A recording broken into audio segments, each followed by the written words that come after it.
Ang Munting Bulate.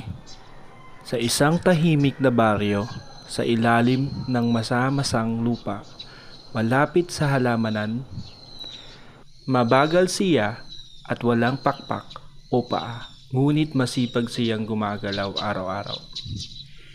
Isang umaga, may dumapong paru-paro sa ibabaw ng dahon. Bulate, bakit nasa lupa ka lang? Hindi mo ba gustong lumipad tulad ko? Hindi ako marunong lumipad, pero may mahalaga akong ginagawa dito. Napangiti ang paru-paro at lumipad palayo. Makalipas ang ilang sandali, may dumating na manok na guhukay sa lupa. Uy, Bulate!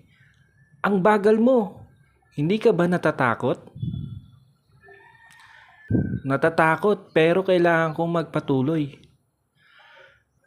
Dahan-dahang gumalaw ang bulate upang makapagtago sa mas malalim na lupa. Sa kanyang pag-iisip, kahit mabagal basta tuloy-tuloy, may patutunguhan.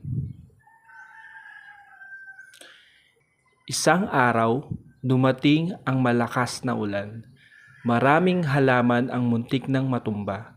Ngunit nanatiling matibay ang lupa dahil sa mga butas na ginawa ng bulate. Napansin ito ng isang magsasaka. Mabuti at may mga bulate rito dahil sa kanila humihinga ang lupa. Hindi man narinig ng bulate ang papuri, ramdam niya ang pagbabago sa paligid. Paglipas ng panahon, naging nuntian at masagana ang halamanan.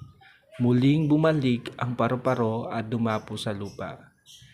Bulate, hindi ka man lumilipad pero mahalaga pala ang ginagawa mo. Lahat tayo may kanya-kanyang papel. Hindi kailangan maging mabilis o mataas. Kailangan lang maging tapat sa gawain. Tahimik na nagpatuloy ang bulate sa kanyang paghuhukay. Ang aral ng kwento.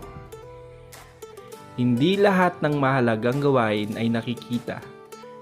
Kahit tahimik at mabagal, ang sipag at katapatan sa gawain ay may malaking ambag sa buhay ng iba.